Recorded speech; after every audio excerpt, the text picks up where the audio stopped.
YS Sharmila Reddy ఎవరైతే ఉన్నారో, ఆమె అసలు వైఎస్ షర్మిలారెడ్డా? లేకపోతే మెరుసుపల్లి షర్మిలా శాస్త్రా? అంటే ఏంటండి? అంటే కట్ చేస్తే 4 రోజుల్లోనే ఆమె మెరుసుపల్లి షర్మిలా శాస్త్రి అయిందంటారా? ఏంటి అసలు ఈ లోపల? 2012 నుంచి 2019 వరకు 7 సంవత్సరాలు హ్మ్. 16 నెలలు ఈయన కారాగారంలో ఉంటే హ్మ్. పాదయాత్ర చేసినటువంటి రాజశేఖర రెడ్డి గారి అమ్మాయి వైఎస్ షర్మిల హ్మ్. ఆ రోజు. ఆ! మరి ఈ రోజు తప్పుబడితే తప్పు పడుతున్నారు అంటే కాబట్టి వాళ్ళ మనస్తత్వాన్ని బట్టి మనం అర్థం అర్థం చేసుకోవాలి. చేసుకోవాలి. ఇప్పుడు ఒకటి గుర్తుపెట్టుకోండి, ఎటు ప్రస్తావన తీసుకొచ్చారు కాబట్టి నేను దాని గురించి కొంచెం కూలంకుషంగా కూడా మీకు మాట్లాడదాం సార్. వివరించాలి. ఆ! రాజశేఖర రెడ్డి గారికి అబ్బాయి ఈయన జగన్మోహన్ జగన్మోహన్ రెడ్డి. రెడ్డి.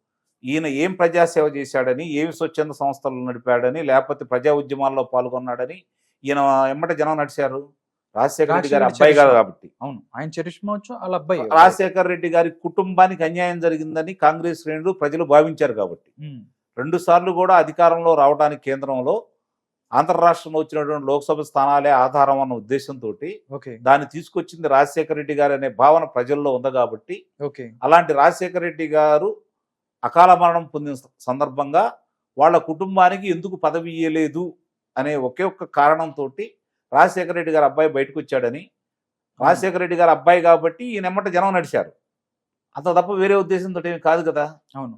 వాళ్ళందరూ ఊహించుకుంది రాజశేఖర రెడ్డి గారిని జగన్మోహన్ రెడ్డి గారు చూసుకున్నాను ప్రయత్నం చేశారు వాళ్ళు. కానీ మీరు ఒకరోజు చూసుకోండి, మీరు రాజశేఖర రెడ్డి గారి భార్య ఉందా ఆ పార్టీలో, రాజశేఖర రెడ్డి గారి కుమార్తె ఉందా ఆ పార్టీలో, పోనీ రాజశేఖర రెడ్డి గారి తమ్ముడు గారి కుమార్తె ఉందా, అల్లుడు ఉన్నాడా, ఆయన బావమరిది ఉన్నాడా, ఎవరున్నారు ఆ కుటుంబ సభ్యులు అంటే రాజశేఖర రెడ్డి గారి కుటుంబ సభ్యులు లేరు, రాజశేఖర రెడ్డి గారి ఆత్మ లేడు, రాజశేఖర రెడ్డి గారి అనుచరులు లేరు. అదే చెప్పేది, అనుచరుడు. మరి వీళ్ళందరూ ఎవరు లేరు. అంటే ఇక్కడ ప్రజలు ఇప్పుడు ఏం ఆలోచించారంటే, మొన్నటిదాకా రాజశేఖర రెడ్డి గారికి వారసుడు జగన్మోహన్ రెడ్డి అనుకున్నాము, కానీ రాజశేఖర రెడ్డి గారికి సంబంధించిన వాళ్ళు ఒక్కడు కూడా ఇక్కడ లేరు, వాళ్ళందరినీ కావాలని బయటకు పంపిస్తున్నారు అంటే రాజశేఖర రెడ్డి గారికి ఈయనకి సంబంధం లేదనే భావన ఈరోజు ప్రజల్లోకి వచ్చారు. ఓకే. ఆ ఉద్దేశంతో ఈరోజు 2012 నుంచి 2019 వరకు ఈయన అధికారంలో వచ్చేంత వరకు 16 నెలలు ఈయన కారాగారంలో ఉంటే పాదయాత్ర చేసి కాలికి శస్త్రచికిత్స చేయించుకొని మళ్ళీ చేసింది. అవునండి. అంటే అంట పట్టుదల గల ఆ అమ్మాయి. ఇంకోటి ఆ అమ్మాయి గురించి చెప్పాలి అంటే ఏ పార్టీ అయినా కావచ్చు, వ్యక్తిగతంగా నేను ఆ అమ్మాయిని పార్టీ పరంగా విమర్శిస్తాం. ఎందుకంటే ఈరోజు ఆంధ్ర రాష్ట్రంలో జరుగుతున్నటువంటి అన్యాయానికి, ఆంధ్ర రాష్ట్ర ప్రజలు పడుతున్న ఇబ్బందులకి ఆమెతో కూడా ప్రధాన భూమికే కదా. అవునండి. ఆ రోజు అనగాని గెలిపించుకోవడం కోసం ఆమె కదా విశ్వ ప్రయత్నం చేసింది. ఆయన లోపల ఉంటే వెళ్ళి అదే కదా, అన్న కోటేయండి, బై బై బాబు అంది, లేకపోతే బై బై బాబు అంది, మా అన్న వదిలిన బాణానంది, రాజ్యం తీసుకొస్తాడని అంది, ఇక్కడే అమరావతి కొనసాగుతుంది అని చెప్పింది, అమరావతి రాజధాని అని చెప్పింది, నా అన్నగారు ఇక్కడే ఇల్లు కట్టుకున్నాడని చెప్పింది. అవును. ఇవన్నీ చెప్పింది కాబట్టి దాంట్లో కూడా ఈమె కూడా భాగస్వామ్యే కదా. అది తీసి పక్కన పడేస్తే కుటుంబ సభ్యురాలుగా చూసుకుంటా ఉంటే ఈ రోజు రాజశేఖర రెడ్డి గారి వారసత్వాన్నే కాకుండా రాజశేఖర రెడ్డి గారి ఆస్తిలో కూడా ఆమె వాటాదారులే కదా. దానివల్లే కదా ఇలా గొడవలు వచ్చినాయి చెప్పి జనం చెప్పుకుంటా ఉంది. అందుట్లో వాస్తవాలు కూడా కనపడతానే ఉన్నాయి కదా. అంటే ఈ రోజు నీకు రాజశేఖర రెడ్డి గారి ఆస్తిని నువ్వు ఇవ్వట్లేదు, రాజశేఖర రెడ్డి గారి రాజకీయ వారసత్వాన్ని ఇవ్వట్లేదు. 175 నియోజకవర్గాల్లో ఆమె గీయటానికి ఒక నియోజకవర్గం లేదా, లేకపోతే 25 లోక్సభ నియోజకవర్గాలు ఒక నియోజకవర్గం లేదా?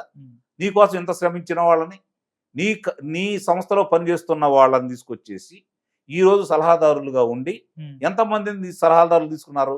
భారతదేశంలో ఉన్నటువంటి 28 రాష్ట్రాల ముఖ్యమంత్రుల దగ్గర ఎంతమంది అయితే సలహాదారులు ఉన్నారో, ఆంధ్ర రాష్ట్రంలో ఈ దగ్గర అంతమంది సలహాదారులు ఉన్నారు. ప్రభుత్వ సలహాదారులు, ప్రజాధనం. అదే చెప్పేది.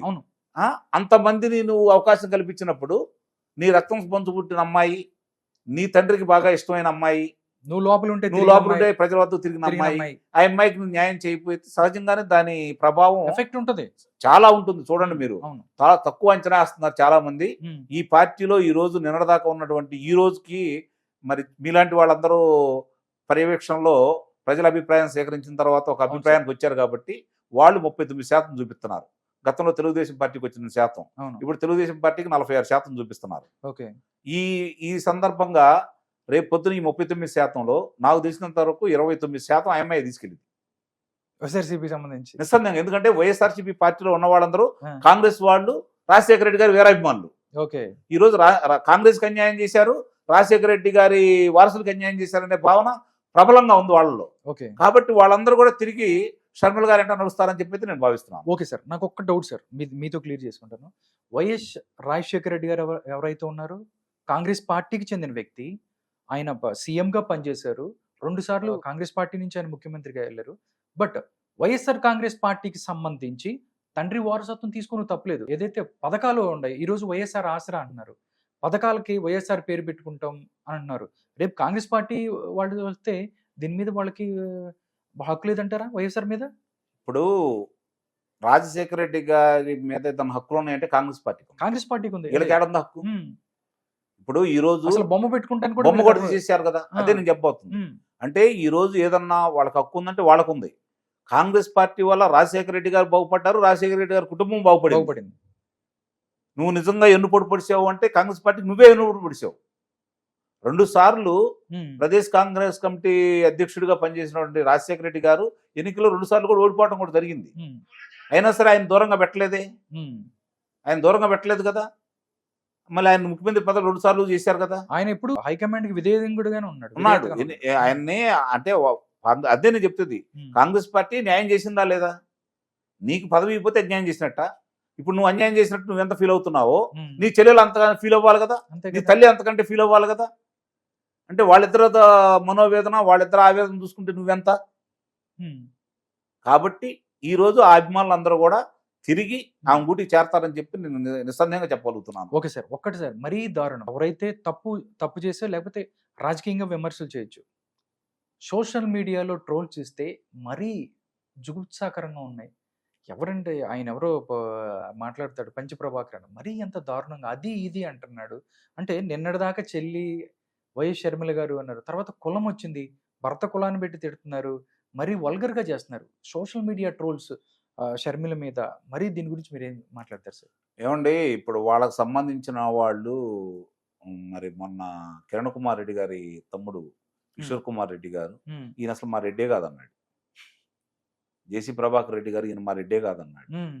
సరే పేరు పెట్టుకున్నారు, అవునో కాదో మనకు తెలియదు. హ్మ్. మరి వాళ్ళు ఆ మాటలు అన్నారు. హ్మ్.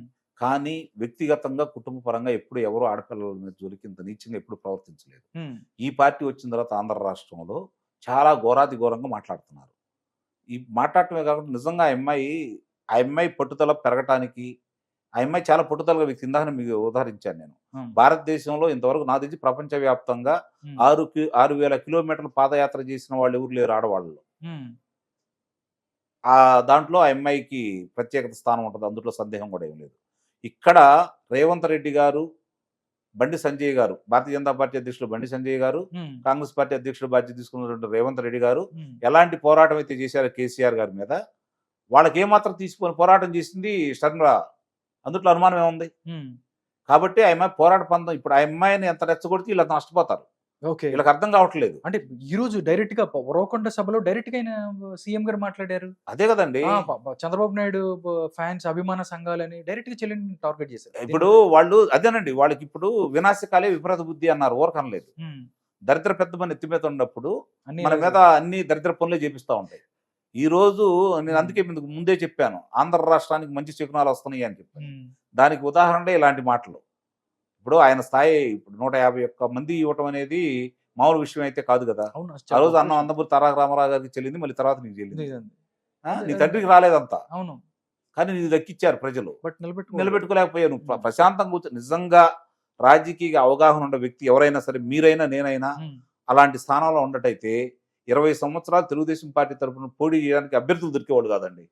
ఇది మాత్రం నేను గ్యారంటీ చెప్పగలను. స్వయం కృతాపరాధం మొత్తం నిస్సందేహంగా చేతి మీద భస్మాసురుడికి ఆ.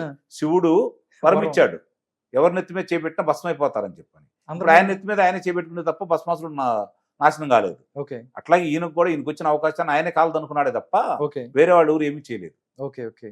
దాంట్లో ఇప్పుడు నిజంగా షర్మిల గారి గురించి చెల్లెలు, మరి అంత అన్న కోసం తిరిగిన అమ్మాయి, అసలు ముందు నేను ఇక్కడి నుంచి వెళ్ళినప్పుడే ఇప్పుడు నేను మీ మేనమావని, మీ బిడ్డనని చెప్పుకునే అర్హత నీకు ఎక్కడ ఉందని చెప్పి ఈరోజు ప్రజలు ప్రశ్నిస్తున్నారు. ఓకే. కుటుంబ సభ్యులు ఇలా చేసావని చెప్పని ప్రజలు భావిస్తున్నారు, హ్మ్. వాళ్ళు ప్రశ్నిస్తూ ఉన్నారు. దానికి ఓకే. నీ దగ్గర సమాధానం ఏముంది?